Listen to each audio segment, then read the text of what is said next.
किसी सूरत में रशिया और चाइना ईरान में हथियारों की कमी नहीं होने देंगे। देखिए, आप ये सोच रहे हैं, अगर बड़े सारे सवाल जो डोनाल्ड ट्रंप और पार्टी जो है इनकी एडवाइज़र्स की पार्टी, ये जो है ये सोच रही थी कि ईरान की मिसाइल ख़त्म कर देंगे।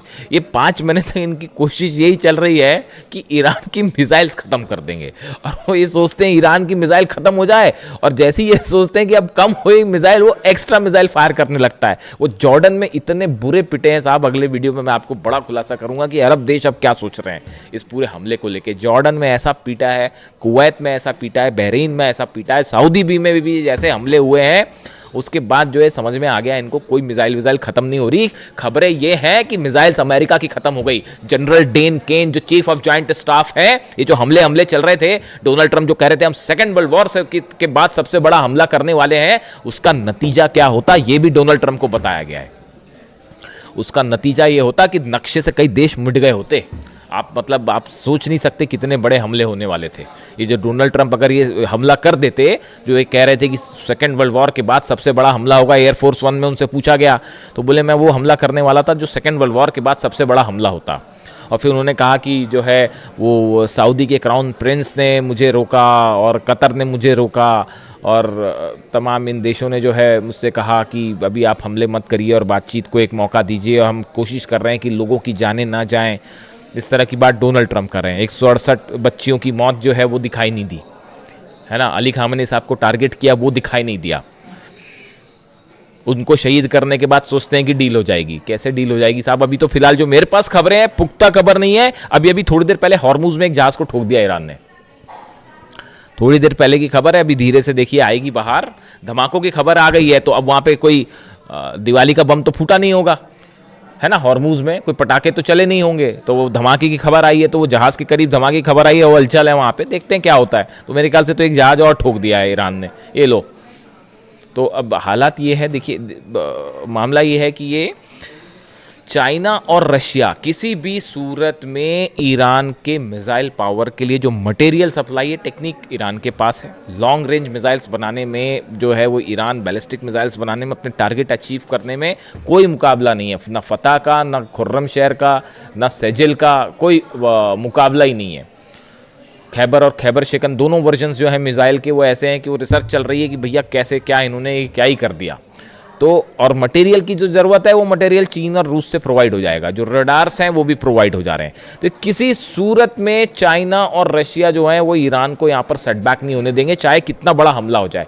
शहादत होएगी, खून खराबा होगा, लेकिन ईरान, देखिए ईरान अपने आप में ईरान नहीं, 9 करोड़ लोग जो हैं वो एकजुट होकर खड़े हैं। तो ये हमले का कुछ नहीं होना जाना, इससे नुकसान होगा, लेकिन ये जंग में ईरान ऑलरेडी जीत चुका है। अब कितनी कोशिश कर ले डोनाल्ड ट्रंप, ये नतीजा बदलेगा नहीं।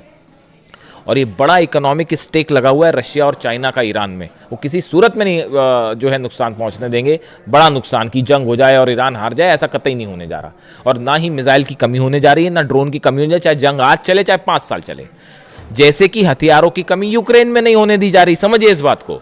ये बड़ी फैक्चुअल चीजें हैं, मैं आपको बड़ी साइंटिफिक बात बता रहा हूं। यूक्रेन के पास क्या इतने हथियार थे? नहीं। पिछले 5 साल से जंग चल रही है ना, अमेरिका भी हथियार दे रहा है, यूरोप भी हथियार दे रहा है, उनके जम पे लंग हो रही है। जेलेंस्की तो मोहरा है, सिर्फ एक शतरंज का जरा सा पिद्दा सा मोहरा है, और कुछ नहीं है। वो ईरान से भिड़ने चढ़े थे, और ईरान ऐसी मार मारता कि याद आ जाती फिर नानी। तो हकीकत ये है कि वो जो है, जैसे वो हथियारों की कमी नहीं होने दे रहे, वैसे ना रूस होने देगा, ना चीन ईरान में हथियारों की कमी होने देगा। तो वो दांव फेल हो गया डोनाल्ड ट्रंप का। ये शय और मात का खेल चल रहा है शतरंज पे, और उसमें भारी पड़ जा रहा है ईरान।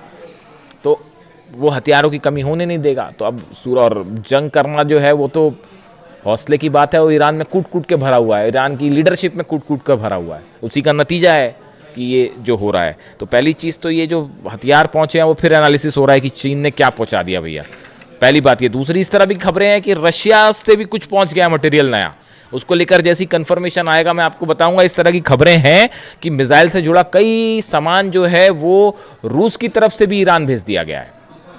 ऐसी भी खबरें हैं, 1-2 दिन में देखिए आपको सुनने में मिल जाएगा ये मामला। इसके अलावा हॉर्मुज में जहाज़ की खबर मैंने आपको बताई। इसके अलावा देखिए बड़ी खबर एक ये भी है कि इजराइल ने बताया जा रहा है कि नेतन्याहू और डोनाल्ड ट्रंप के बीच फिर से बात हुई है, और ये जो पहले स्ट्राइक का प्लान था, जो नेतन्याहू अमेरिका गए, सब कुछ मामला सेट करके आए थे, पीट हेग्सेथ को समझा के आए थे कैसे हमले करना है और कैसे तबाही मचाना है, सब कुछ मामला जो है वो सेट हो गया था। लेकिन उसके बाद जो है एंड टाइम पे स्ट्राइक वापस हो गई, तो नेतन्याहू फिर नाराज़ बताए जा रहे हैं। अब वो फिर कोशिश कर रहे हैं कि किसी तरह से तैयार किया जाए हमला करने के लिए। तो वो बताया जाता है कि इजराइल ने जो है, नेतन्याहू ने इस तरह की बात की है डोनाल्ड ट्रंप से कि देखिए आप जो भी करें, हमला करना है हमला करो, डील करना जो करना करो, लेकिन इजराइल के इंटरेस्ट पूरे होने चाहिए, चाहे वो मिलिट्री के लिहाज से हो, चाहे सिक्योरिटी के हिसाब से हो, चाहे इकॉनमी के हिसाब से हो, हमारे पूरे इंटरेस्ट को सेफ रख के जो काम करना है वो करिएगा। तो इस तरह से एक बार फिर थोड़ी मनमुटाव वाली खबरें आ रही हैं डोनाल्ड ट्रंप और नेतन्याहू के बीच में। खैर देखते हैं उसका जो भी हकीकत होगी। अभी फिलहाल इस खबर से सनसनी है और ब्रिटेन की इकॉनमी को बड़ा नुकसान हो रहा है, वो बाबल मंदेब और हॉर्मुज बंद होने के चलते। वह उसमें चलिए इकोनॉमिक एस्पेक्ट है, मैं उस पर अलग से आऊँगा, लेकिन फिलहाल इस खबर ने पेंटागन और न्यूयॉर्क में, खासतौर पर न्यूयॉर्क में जो एक्सपर्ट्स की कई थिंक टैंक्स होते हैं जो न्यूयॉर्क से ऑपरेट होते हैं और कुछ वॉशिंगटन में, सब में सनसनी फैला रखी। जो भी अपडेट होगा आप तक पहुंचाऊंगा। वीडियो कैसा लगा कमेंट करके ज़रूर बताएं। Thank you so much.